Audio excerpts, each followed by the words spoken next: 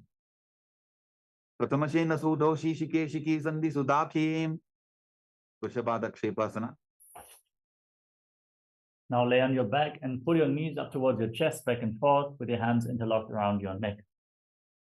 उत्तानशयनं कृत्वा अङ्गुलिभिः कन्दरां बद्ध्वा पूर्वपरौ मिलित्वा नितम्बेन भूमिं स्पृष्ट्वा मारोत्तनासना. Now, hands on the ground at the side of your hips. Pull your knees up and touch your ears with the knees again and again.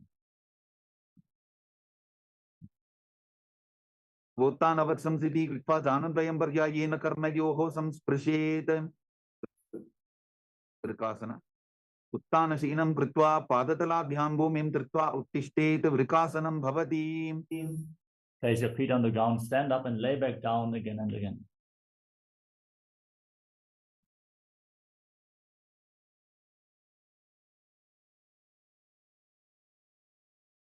Lotusana. Now roll backwards as you visualize Swan in your inner space. उत्तानशयनं पादौ शिर उल्लङ्घ्य भूमौ स्थापयित्वा निब्जं भूयादि निब्जं शयनं Sarathasana. Lay down on your stomach, inhale with your lips contracted, making a whistling sound as you visualize yourself as a chariot carrying warriors into a battle.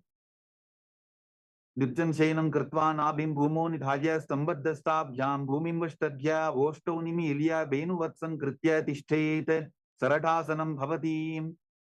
देहल्युल्लङ्घनासना. Now push your body up and jump your feet back and forth in between the hands. हस्तद्वयं बद्ध्वा तन्मध्यस्तनद्वयम् उड्डानैव बहिरानीय अतनजेत देहल्युल्लङ्घनं भवति. जात्यासना. From a standing position, lean forward, place your hands on the mat and walk around, visualizing yourself as an elephant.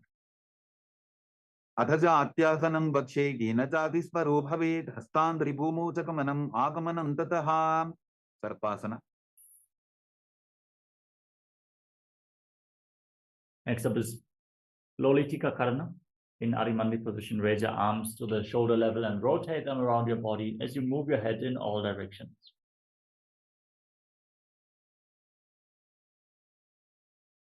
Next up is Sarapasana. If you have a rope available, tie your feet with a rope. Stand straight and visualize your Kundalini is raising up along your body. अथ सर्पासनं वक्षे वायुपानाय केवलं शरीरं दण्डवत् तिष्ठेत् रज्जुबन्धस्तु पादयोः वायवी कुण्डली देवी कुण्डलाकारमङ्गुले उष्ट्रसाधनासना. Now lean forward and down, hold on to your toes from the front with your hands and fists and walk around like a camel. उष्टिकनिष्ठिका प्रदेशेन भूमौ निधाय उपरिपादतले संस्थाप्य उष्ट्रवत् उष्ट्रसाधनं भवति. Ashvasana. Now hold your toes from the side and walk around on the mat like a horse. उष्टिकनिष्ठिका प्रदेशेन भूमौ निधाय उपरिपादतले संस्थाप्य अश्ववत् शरीरं चलनीयम् अश्वासनं भवति. कपोतनिटकासना. Stand with your heels touching, interlock your hands behind your back, pull them down towards your calves, visualizing yourself as a soaring bird. पादतले भूमौ निधाय पृष्ठभागेन हस्तौ जङ्घापर्यन्तं नीत्वा कपोतनिटकं भवति. Next up is Tala Pushpa Bhutam Karana. Visualize yourself offering a bouquet of flowers to Paramashivoham.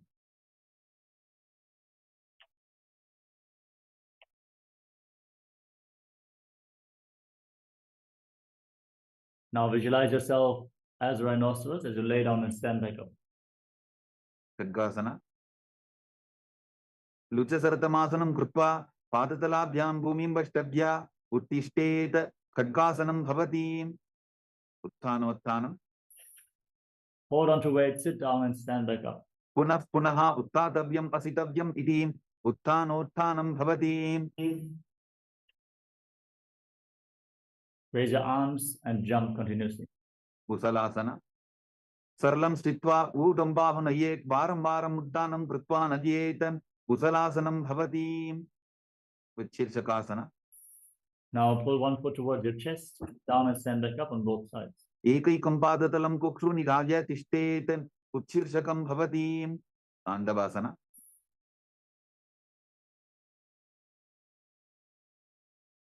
Now point the toes out to the side and pull the left knee towards your chest and circle the knee with your arm. Next up is Tandavasana. Extend the left leg forward, extend your arm, sit down and stand back up. एकेन पादेन स्थातव्यं ताण्डवासनं भवति ब्राह्मणासना Bring one foot towards the inner opposite thigh, hands by the knees.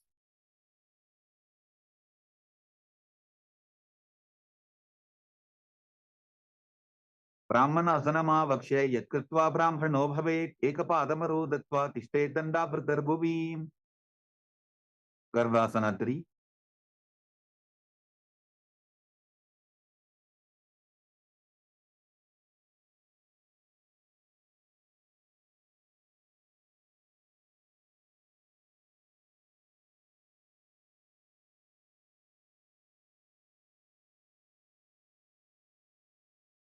उत्तानकूर्मपीठं च संभस्कारुडमेव च वातायनं गोमुखं च भारद्वाजं त्रिविक्रमम् एकपादासना दक्षाङ्घ्रिं वामपादस्य जङ्घोपरि निधाय च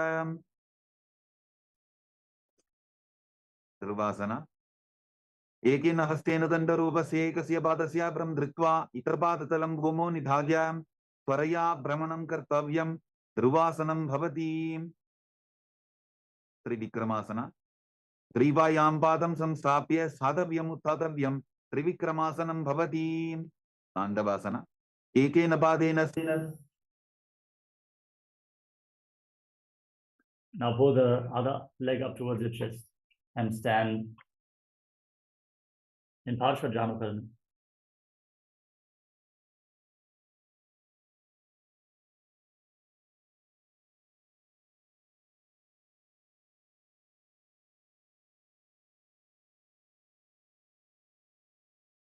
स्थातव्यं ताण्डवासनं भवति ब्राह्मणासना ब्राह्मणासनमावक्ष्य यत्कृत्वा ब्राह्मणो भवेत् एकपादमरो दत्त्वा तिष्ठेत् दण्डाभृतर्भुवि गर्वासना 3 उत्तानकूर्मपीठं च संभस्कारुडमेव च वातायनं गोमुखं च भारद्वाजं त्रिविक्रमम् एकपादासना दक्षाङ्घ्रिं वामपादस्य जङ्घोपरि निधाय च ध्रुवासना एकेन हस्तेन दण्डरूपस्य एकस्य पादस्य भ्रं धृत्वा इतरपादतलं भूमौ निधाय त्वरया भ्रमणं कर्तव्यं ध्रुवासनं भवति त्रिविक्रमासना ग्रीवायां पादं संस्थाप्य स्थातव्यम् उत्थातव्यं त्रिविक्रमासनं भवति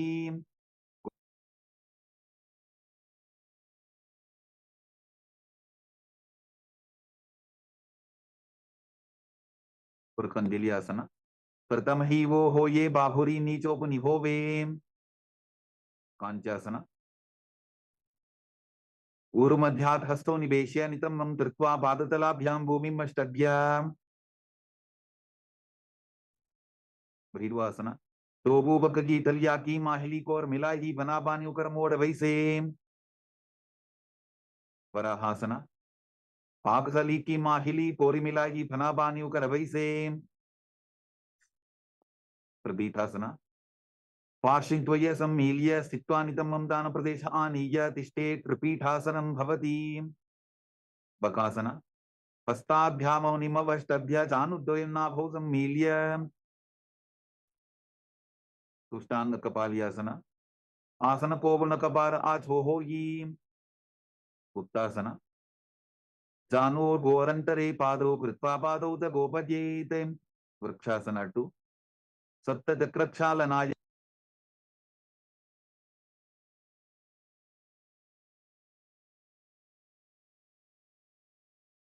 वृक्षासन विशेष कांचन इंद्रिय दाढ़ पुनः भेदान समभ्यसेत शिबुआसन दोगो बबचोड़ी माही कुल्फ मिलाये मत्यासन 2 नित्यं शयनम गुरुपरोपाशभावाय मूर्धवृत्त्या हस्ततलाभ्यां भूमिं वष्टभ्या वारं वारम् उड्डानं कुर्यात् मत्यासनं भवति सर्पासन 2 दिग्धं शयनं कृत्वा हस्तोनितमं संस्थाप्य पादोदीकीकृत्य सम्मीलयन् पुरसदन्तव्यं सर्पासनं भवति निरालम्बनासन कराभ्यां पंकजं कृत्वा तिष्ठेत् कुर्परया सुधी मुखमुन्नमनुच्चायी निरालम्बनमासनं निरालम्बन योगी स्यान् निरालम्बनमासनं निरालम्बनता ध्यानं निरालम्बनमासनं सत्रासन अर्ध्यासनौ स्थित्वा हस्तदलाभ्यां भूमिमष्टभ्य उन्नजाति सत्रासनं भवति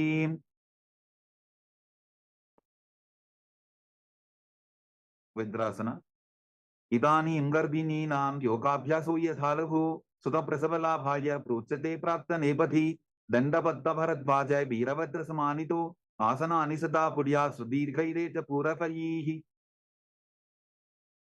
वेशासन गुदासन संस्थितो एकैकं बाहुं भूमौ तालयेत् वेशासनं भवति अजासन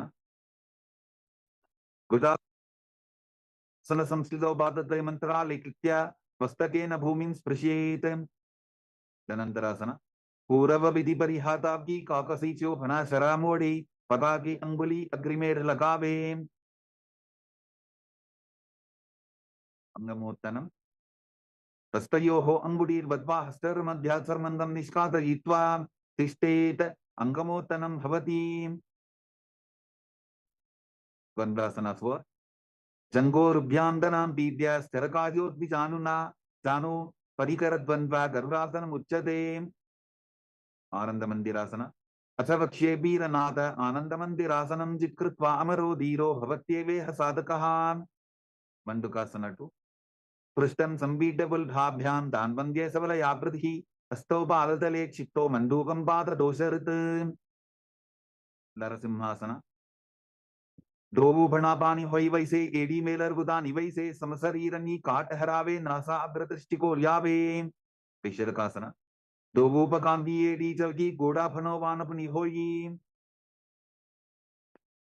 पकनासन दोगो पकदरी समुट आने तिनकी विष्टि भूमि परिधाने मूलद्वार एद्यां परियावे मूडा हाथ ऊंचा टहरावे विजर संगारासन प्रथम प्रणापानी होई वैसे दोगो एडी उदानी वैसे घोड़ा ऊपर आखे धीर आडे वाय बसारे धीर कंजनासन कंजनासनमावक्षे यत्कृत्वा सुस्थिरो भवेत् पृष्ठे पादद्वयं बद्ध्वा हस्तो भूमौ प्रधारयेत् कूर्मासन उल्फौ च वृषणस्याधो विक्रमेण समाहितौ ऋजुकाय शिरो ग्रीवं कूर्मासनमितीरितं योगासन कुटं नियम्यवल्पाभ्यां विक्रमेण समाहितः योगासनं भवेदेतदिति योगविदो विदुः विदोवासन गोड़ा वामो वो होगी गोड़ा आरा राखेतो की दची पाद की पानी रहावे फनो वाम गोड़ा रिगिल्यावे उष्ट्रासन 2 मेरुदंड ग्रंथि दाढ़्य संधिवादई शुकुमार कपोतोस्त्रासनाभ्यास गुड्यान्वित हितासनः तृतीयासन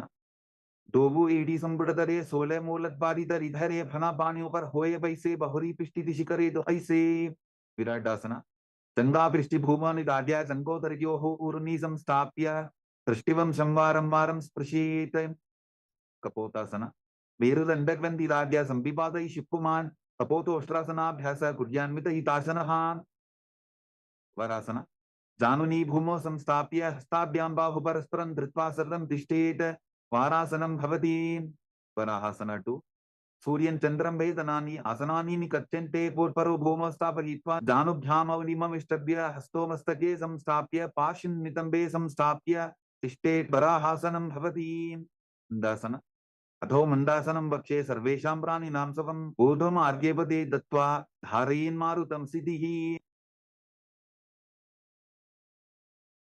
अंधासन प्रथम बगदली सुम ठहरावे कोरमाहली उभे मिलावे फना पानी बुकर होई बैसे डोबु एड़ी उदानी बैसे विपरीत शलभासन शलभासन भेदाश्च नटभेरुंड नामके बेंडभैरुंडसहिते शीर्षदंडासनं तथा आकाशकपोटासन उष्ट्रासने स्थित्वा चरणौ भूमेरुत्थाप्य मस्तकोपरि नीत्वा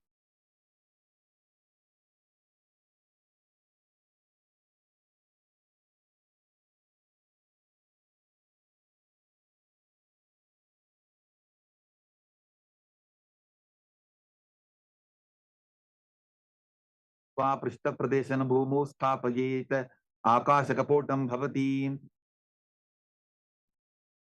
चटवासन पूर्वरपद्यन्तो हस्तौ धरावोल्टभ्य जानुनी नाभौ संकुञ्च्य वृश्चिकासन 2 विच्छेव पुच्छप्रतिमाङ्घ्रिपार्ष्णि धृत्वा सशीर्षे चिब्बुकं विधार्यको यत्रेति सन्तिष्ठति साधकस्त्वं विशावहं वृश्चिकसंयमासनं पुरुषासन यान्विपुल्भे पादमूले वामभागे पदेतरं विपरीतं स्पृशेत् भूमिं वृषासनमिदं भवेत् लोलासन लोलासनं तदा पुर्यात् वायुलोलापघातनात् स्थिरवायुप्रसादेन स्थिरचेता भवेत् ऋतं वृषासन यामिवुल्भे पादमूले वामभागे वदेतरं विपरीतं स्पृशेत् भूमिं वृषासनमिदं भवेत् बालवनासन आसनपोवडतरविकारजागी ग्रहासन पाददये भूमौ संस्थाप्य जानुमध्ये पूर्वरौ स्थाप्य हस्ताभ्यां गुल्फप्रदेशो धृत्वा तिष्ठेत् ग्रहासनं भवति बालवनासन आसनपोवडतरविकारजागी उत्कटासन इजास्पिचौ स्तीयत पूर्वजानु यत्रासने पादतलद्वयोपरि वज्रसंगारासन 2 प्रथमपनापानि होए जैसे दोवु एडी उदानि वैसे ओडा उभा राकेटीय आडे वायु पसारे धीर अनिलासन दो हाथ भूमि परिठाने कहुनी जाड़ी नाभिलग आने फना दो ऐसे विधि करे पिष्टि हतेल्यां की परिधरे पादुकासन हस्ततरयो हो पादतले कृत्वा तिष्ठेत् गच्छेत् पादुकासनं भवति कुक्कुटोड्डानासन हस्ततले भूमौ कृत्वा पादतले च ऊर्ध्वमुड्डानं कृत्वा भूमौ पतेत् विपरीत नृत्यासन हस्ततलाभ्यां भूमिं वष्टभ्य ऊर्ध्वपादाग्रे कुर्वन् हस्ततलाभ्यां नर्तनं कर्तव्यं विपरीत नृत्यं भवति कुञ्जरासन अथ वक्षे महादेव कुञ्जरासनम् उत्तमं करे नैकेन पादाभ्यां भूमौ तिष्ठेत् शिरकरः कुञ्जरासन अथ वक्षे महादेव कुञ्जरासनम् उत्तमं करे नैकेन पादाभ्यां भूमौ तिष्ठेत् शिरकरः.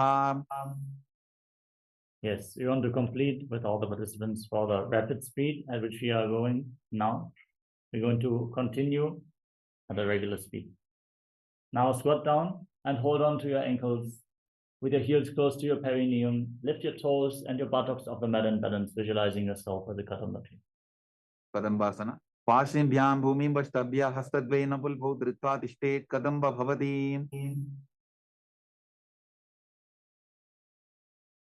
पवनमुक्तासन द्वयोस्तु पादयोः पाणिं लात्वा सुस्वनितम्बके जानुनि वक्षसि सादुर्बभ्रति करवन्दनैः चकोरासन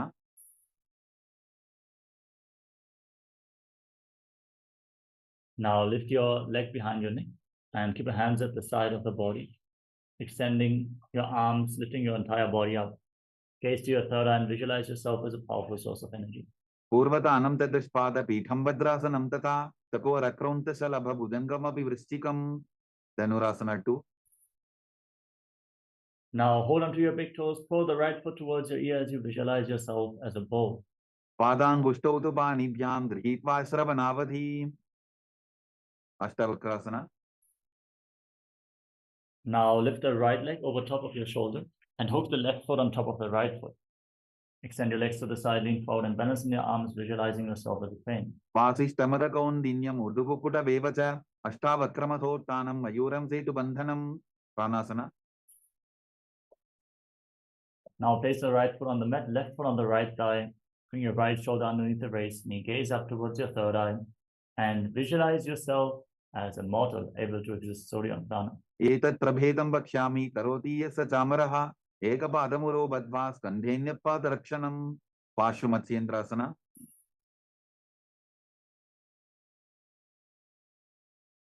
Now bring the left foot outside the hip, step the right foot over the knee, twist your elbow around the raised knee, hand below, inhale with your hands behind your back and visualize Sage Matsyendranath. पार्श्वाभ्यां दत्तते यास्तु पार्श्वमत्स्येन्द्रमुत्तमं चकोरासन. Now lift the left leg behind your neck, keep your right leg extended and lift your body up gaze up towards your third eye, and visualize yourself as a powerful source of energy. पूर्वतानं तदृष्पाद पीठं भद्रासनं तथा चकोरक्रौन्तशलभ भुजङ्गमपि वृश्चिकं Dhanurasana 2. Now, for the left foot towards your ear with the right foot straight, hold onto the big toes, visualize yourself as a bow. पादाङ्गुष्ठौ तु पाणिभ्यां गृहीत्वा श्रवणावधिम् अष्टावक्रasana. Hook the left foot over the respective shoulder, right foot on top. Extend your legs out to the side, lean forward and balance on your arms. Visualize yourself as a flying crane. वासिष्ठमदकौन्दिन्यम् ऊर्ध्वकुकुटवेव च अष्टावक्रमथोत्थानं मयूरं सेतुबन्धनं pranayama. Now, place the left foot flat, right foot on the left thigh. Bring your shoulder underneath the raised knee. Gaze up towards your third eye as you visualize yourself as a mortal able to exist solely on prana. एतत् प्रभेदं वक्ष्यामि करोति यस्य चामरः एकपादमुरो बद्ध्वा स्कन्धेऽन्यपादरक्षणं पार्श्वमत्स्येन्द्रासना. Now bring the right foot outside the left thigh, left hip, the left foot over top of the right knee. Bring your arm underneath the knee and interlock your hands behind your back as you gaze up towards your third eye. पार्श्वाभ्यां दत्तते यास्तु पार्श्वमत्स्येन्द्रमुत्तमम् अर्धपश्चिमोत्तानासना. Now extend the left leg and keep the right heel against the perineum. Lean forward and down and hold onto the front foot with both hands. As you breathe in Jiva Chala Kumbhaka, move the prana freely throughout your body as you visualize Swan. एकं पादं प्रसाद्य एकं पादस्य पार्श्वनासीविनी सम्पीड्य हस्तद्वयेन प्रसारितपादाङ्गुष्ठं धृत्वा जानुभरि मस्तकं न्यसेत् अर्धपश्चिमतानं भवति त्वं. Now keep the right foot outside the hip, top of the foot on the mat, knee on the ground. Hold on to the left foot and extend it up in front of your face. Visualize yourself as a crane, Krauncha. उत्तानपादं द्रौण्टं च मरीचिं वीरभद्रकं नटराजन्द्रकोणं च सप्ताङ्गुष्ठप्रसारणे अर्धपश्चिमोत्तानासना. Now keep the left heel against the perineum, extend the right leg, lean forward and down, and hold on to the front foot as you visualize Swamiji in your inner space. एकं पादं प्रसाद्य एकं पादस्य पार्श्वनासीविनी सम्पीड्य हस्तद्वयेन प्रसारितपादाङ्गुष्ठं धृत्वा जानुभरि मस्तकं न्यसेत् अर्धपश्चिमतानं भवति. Now keep the left foot outside the hip, the top of the foot on the mat. Hold on to the right foot and extend it up in front of your face as you visualize yourself as a crane. त्वं उत्तानपादं द्रौण्टं च मरीचिं वीरभद्रकं नटराजन्द्रकोणं च सप्ताङ्गुष्ठप्रसारणे.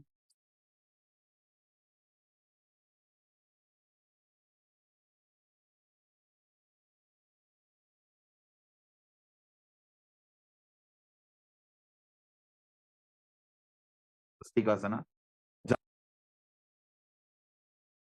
Now bring your feet into a cross-legged position, hands on top of the knees. Pull your feet in between the thighs and calves and gaze towards your nose as you embody peace, well-being, good fortune, and prosperity. Visualize your swastika. तानूर्वोरन्तरे सम्यक् कृत्वा पादतले गुहे रज्जुकाय समासीन सस्तिकं तत् प्रचक्षते Ugrasana. Now cover your heels with your hands, gaze to your nose, lock your throat in Jalandhara Bandha. Visualize the great sage Gorakhnath, the founder of the Natha Yoga Hindu Sampradaya, as you breathe in Jiva Chala Kumbhaka. जानोर्वोरन्तरे पादौ उत्तानौ व्यक्तसंस्थितौ कुल्फौ छाछाद्य हस्ताभ्याम् उत्तानाभ्यां प्रयत्ततः Bhujangasana 2. Now bring your left heel against the perineum and the right foot on top of the left thigh. Close all the senses with your hands, gaze up. Visualize Swamiji, meditate on Arihanta as you hold your breath in Shanmukhi Mudra. वामपार्श्वोबुधं संस्थाप्य दक्षिणं ग्रीवाम च गणे Ugrasana 2. Now place your feet on top of opposite knees and keep your hands at the side of the body, palms facing up. Gaze to the nose and keep your mouth in the shape of the beak of a crow. Inhale through your lips in Kakatantra Kumbhaka as you visualize Swamiji in Ugrasana. उत्तानौ चरणौ कृत्वा संस्थाप्योपरि जानुनोः आसनोपरि संस्थाप्य चोत्तानं करयुग्मकम् ऊर्ध्वकुक्कुटासना. Now place your palms on the mat next to your body and lift your body off the ground. Balance on your arms as you visualize yourself as a rooster. वासिष्ठमथ कौंडिन्यम ऊर्ध्वकुक्कुट वेवच अष्टावक्रमथोत्थानं मयूरं सेतुबन्धनं सिद्धहरतलियासना. Still sitting in Padmasana, bring your hands to the legs, palms on the ground. Don't lift your body up, stay seated on the mat as you gaze to your nose and visualize Swamiji in your inner space. प्रथम पद्मासन को करे अस्तुदो वो गोड़ासन दीदरे ube हतेले भूदेरी राखी Ocha वोडासन दी में दाके. हंसासना. Now lift your body off the ground, balance on the arms and visualize yourself as an elegant swan. Kukkutasana स्थित्वा स्कंदपर्यन्तं मूरुनि नीत्वा तिष्ठेत् हंसासनं भवति. कार्मुकासना. Push your hands through the legs, interlock your hands behind your back and place your forehead on the ground, visualizing yourself as Lord Shiva's bow. प्रथम पद्मासन को परे गोरा संधि माही कर इधरे तरफ दूसरी कर दो भू आने कोन्या ऊपर संधि ले ठाने. Kurmasana 2. Now come to the front of your yoga mat. As you raise your knees, bring your hands below through the legs and hold onto your shoulders, visualizing yourself as a turtle. By जंग प्रदर्शन पामा दाई जंग परिवाप by जावा. ग्रंथि भेदासना. Now lock your chin to the chest, gaze to the nose and cut through all the granthis, the energy knots in your spine. अथ भक्षे नीलकंठ ग्रंथि भेदासनं शुभं ज्ञात्वा रुद्रो भवे क्षिप्रं सूक्ष्म वायु निषेवनात्. उत्तान Kurmasana. Now roll onto your back, hold onto your shoulders and visualize yourself as a turtle laying on your back.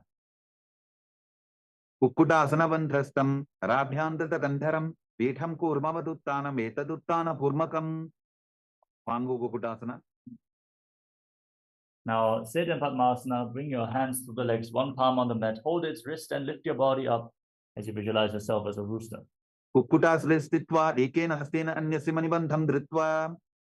पांगु कुक्कुटासना. Place the other hand on the mat, lift your body up, repeat the asana on the other side. कुक्कुटासने स्थित्वा एकेन हस्तेन अन्यस्य मणिबन्धं धृत्वा. रुद्रासना. Now place your elbows on the toes, interlock your hands and rest your chin on the fingers, thumbs against your throat. Janor वोरंतरे पारु उत्तानो व्यक्त संस्थितौ कुल्फौ छाछाद्य हस्ताभ्याम उत्तानाभ्याम प्रयत्ततः. Padmasana 3. Now place your hands over top of each other, rest your hands in your lap, engage Mahamudra Bandha and visualize Swamiji in your inner space. उत्तानो चरणो विधाय विधिवत शक्ति स्थितौ योगिरात्. Padmasana 4. Place your hands on your knees, gaze to your nose and visualize Paramashiva in your inner space with 25 heads, 50 hands, 75 eyes. एतत् पद्मासनं कुर्यात् प्राणवायु प्रसिद्धये शुभासनं सदा ध्यायेत् पूरयित्वा पुनः पुनः. कार्मुकासना 2. Now hold on to the big toe in Prana Mudra and pull the big toe back, move it around as you push the other knee to the ground, exchange the hands and move the other big toe, visualizing yourself as Lord Shiva's bow. अधान्यासनमा भक्ष्ये योगपूरक रक्षणात् कृत्वा पद्मासनं पाद अंगुष्ठचन्द्रयोस्थितं. कार्मुकासना 3. Cross your arms behind your back, hold on to your big toes in Prana Mudra as you engage Mahamudra Bandha. Visualize yourself as Vinaka, Lord Shiva's bow. कार्मुकासनमाक्षित्य उदरे पूरयेत् सुखं तदवायुर्वसो याति कालेन सूक्ष्मवायुना. दृढासना. Raise your head and chest, gaze up towards your third eye, visualize yourself as the power of Paramashiva's third eye. पूर्वभ्यामुपरि स्थाप्य पादयुग्मं प्रयत्ततः दक्षिणं सव्यदेशे च सव्यं दक्षिणदेशके. अग्रासना. From the same position, roll onto your back. Keep holding onto the toes, breathe calmly through your nose as you visualize yourself as a snake. प्रथम पद्मासन कोठाने दोबू हाथ पाछाने आने पाद अंगूठा पुकरे आनी सोबई कहुन्या पुल्या पानी. कंदुकासना. Free your arms and legs. Pull your knees to the chest and circle your legs with your arms. Bring your chin to the knees and squeeze your body into a ball. वेत्रासने स्थित्वा हस्तपादान् निष्कुष्य ऊर्ध्वं दजेत् पृष्ठवंशेन भूमिं पोतयेत्. कंदुकासनं भवति. Urdhva. Place your feet on the mat, interlock your hands around your neck, and breathe calmly through your nose as you visualize Swamiji in your inner space. Pratame Sudo Sainakaraven, Goda Ubharashi Milaven, Ulpamahila Angushatoji, Karete Kasamela Rasoji, Markadapitasana.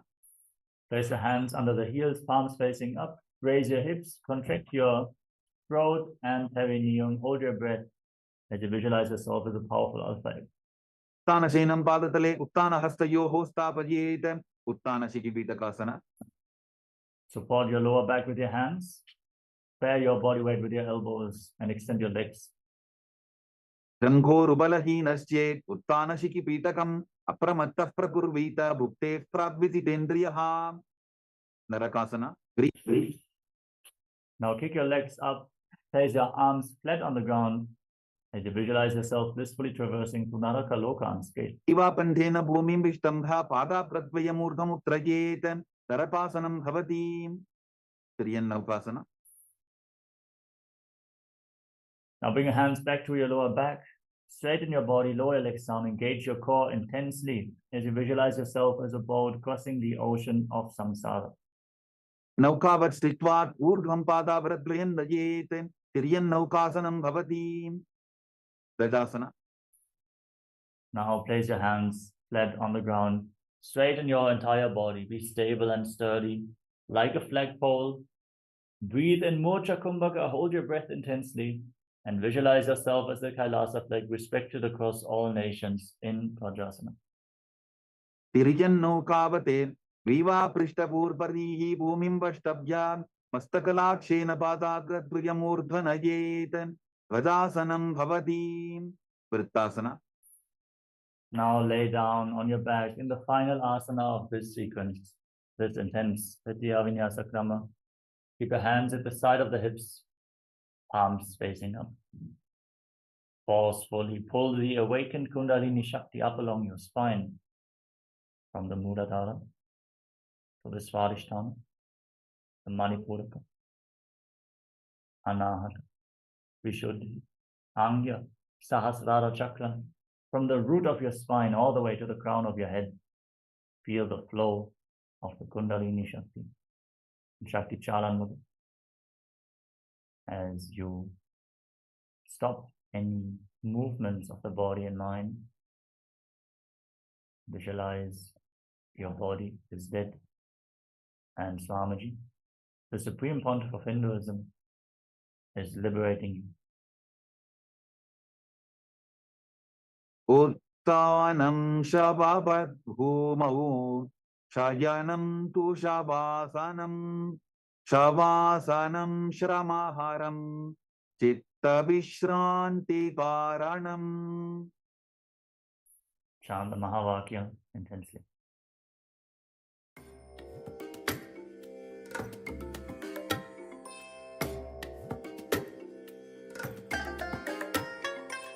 I bless you all.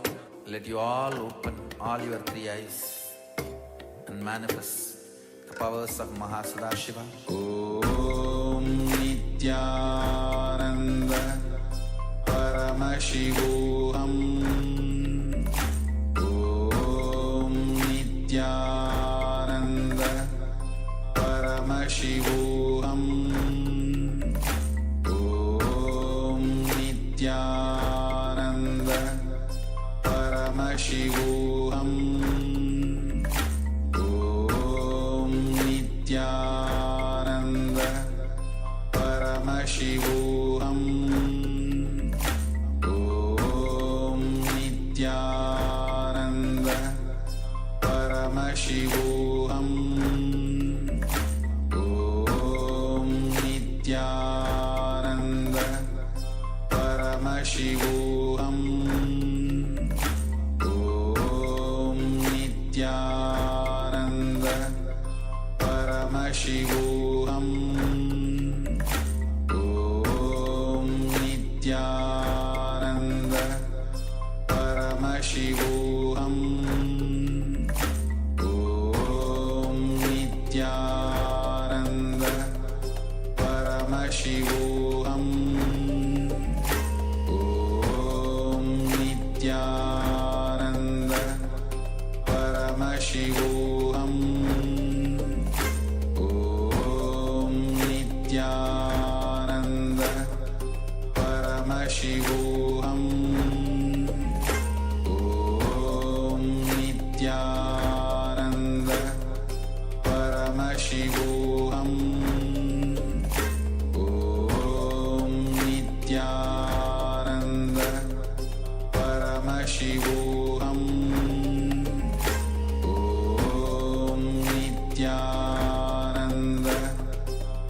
Paramashivoham Om Nityananda Paramashivoham Om Nityananda Paramashivoham Om Nityananda Paramashivoham Om Nityananda Paramashivoham Om Nityananda Paramashivoham Om Nityananda Paramashivoham Om Nityananda Paramashivoham Om Nityananda Paramashivoham Om Nityananda Paramashivoham Om Nityananda Paramashivoham Om Nityananda Paramashivoham Om Nityananda Paramashivoham Om Nityananda Paramashivoham Om Nityananda Paramashivoham Om Nityananda Paramashivoham Om Nityananda Paramashivoham Om Nityananda Paramashivoham. Now, slowly return to your physical body. Start to wiggle your fingers and toes. Rotate your wrists and ankles. Move your arms and legs. Pull your knees up towards your chest. And rock your body from side to side. Slowly return to a comfortable seated position.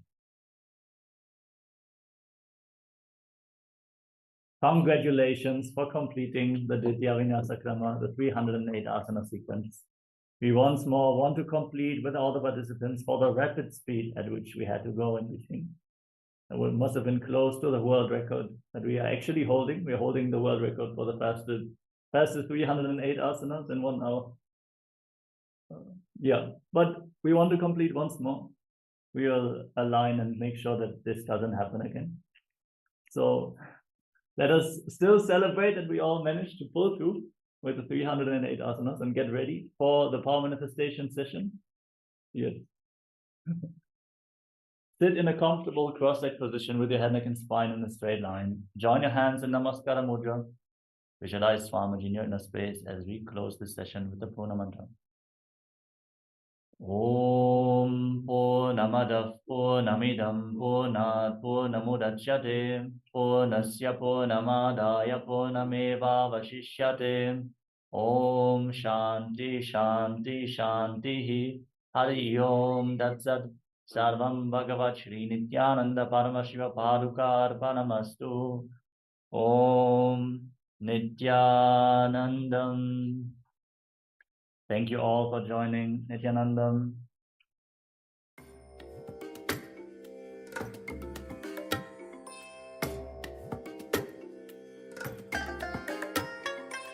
I bless you all. Let you all open all your 3 eyes and manifest the powers of Mahasadashiva. Om Nityananda Paramashivoham Om Nityananda Paramashivoham Om Paramashivoham Om Nityananda Paramashivoham Om Nityananda Paramashivoham Om Nityananda Paramashivoham Om Nityananda Paramashivoham Om Nityananda Paramashivoham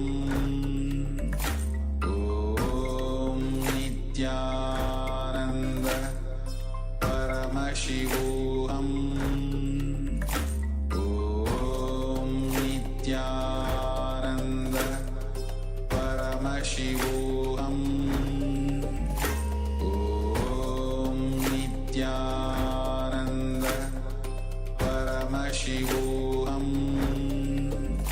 Om Nityananda Paramashivoham Om Nityananda Paramashivoham Om Nityananda Paramashivoham Om Nityananda Paramashivoham Om Nityananda Paramashivoham Om Nityananda Paramashivoham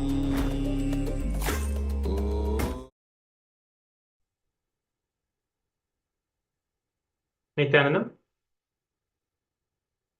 Welcome all the participants to the power manifestation session. That was such a powerful yoga, and sorry for all of the technical glitch that we experienced during the yoga. So in that same space that we have performed the Prathama Vinyasakrama and the Dvitiya Vinyasakrama yoga, listening to the chantings of all of the Shastra Pramanas chanted by the Supreme Pontiff of Hinduism himself. In that space of energized living, let us now enter into the power manifestation. Please sit straight with your head, neck, and spine in a straight line.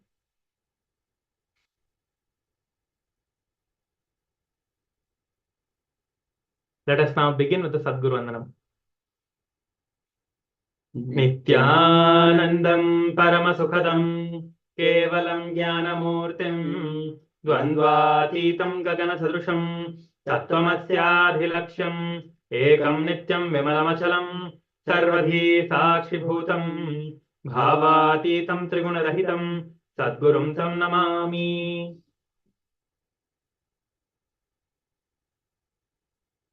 Yes. So now today we're going to be manifesting the power of the third eye blindfold reading. So the last few days of the program, we have been manifesting various different power manifestations, and every day, let us manifest this power of the third eye blindfold reading. So immediately after the yoga, when you do the power manifestation, when you practice the power manifestation, it establishes you in such a deep space of powerfulness, such a deep space of power manifestation. And when you do this power manifestation at this time, it is very auspicious. It just makes you established in the space and bolts that experience inside your being. So please get your eye bands, close your eyes, and be seated in that space of oneness.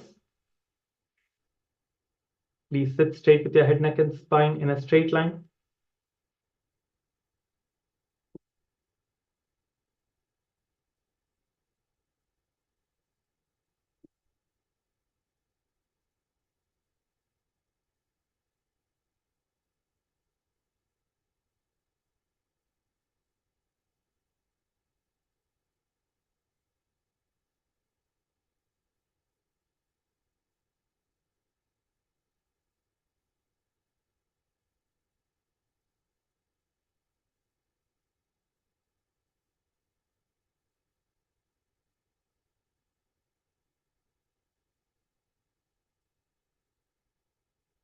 Please close your eyes with the eye band.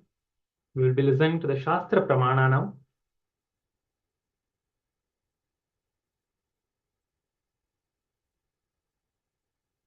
Let us listen to the Shastra Pramana and establish ourselves in that space of oneness. Shastra Pramana is the direct revelation by the Supreme Pontiff of Hinduism himself for the power manifestation of the third eye reading. So this is the power manifestation where we're going to be closing our eyes and reading through the third eye. So please sit straight with your head, neck, and spine in a straight line. And let us now listen to the Shastra Pramana revealed by Paramashiva himself. This is in the Vijnana Bhairava Tantra, Sutra 54. Kapalantar manonyasya tishtanmilita lochanaha kramena manasodardhyat lakshaye lakshamuttamam. The translation: by fixing the mind on the inner space within the crown center and sitting stably without any movement, having the eyes closed in succession, by that stability of the mind and the inner space through the power of the third eye, one directly sees the ultimate goal, which is the Laksham, by having the vision beyond the sight that reveals any object or place, attaining the space of oneness with the source, Paramashiva. So this is the beautiful revelation by the Supreme Pontiff of Hinduism, which is in the Shastra Pramanas, where Paramashiva reveals about the power manifestation. Now, let us enter into the power manifestation. Please close your eyes with the eye bands. Tie the eye bands around your eyes. Sit in a comfortable position. Best would be if you can sit in Padmasana, when the lotus posture, with your head, neck, and spine in a straight line, keeping your cameras turned on. If you're watching us on YouTube, I highly encourage all of the participants watching on YouTube to come and join us on the Zoom, where the Paramashivoham program is going on the two-way session, where you can interact with the acharyas with us who are conducting the sessions and receive the direct guidance from us to help you manifest the powers and to have the breakthrough that you're looking for in your life. Anything that you want to ask, you can come and have the personal answer in the Zoom rooms here, where we are interacting and helping you to manifest what you are looking to. And all of the participants on the Zoom, I request you also to make sure that your cameras are turned on. And anything that you want to ask, any questions, doubts that you have, you can post that in the Zoom chat and we will be attending and answering to your questions.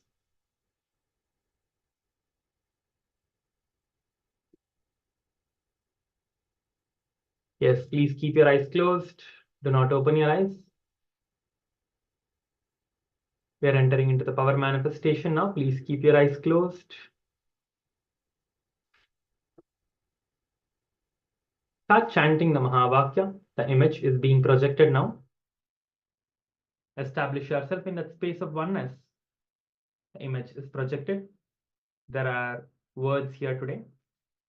Please begin the power manifestation for the next few minutes. Paramashivoham Om Nityananda Paramashivoham Om Nityananda Paramashivoham Om Nityananda Paramashivoham Paramashivoham Om Nityananda Paramashivoham Om Nityananda Paramashivoham Om Nityananda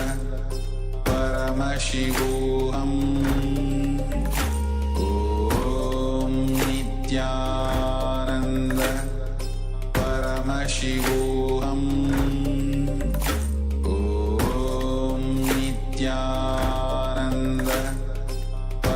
Paramashivoham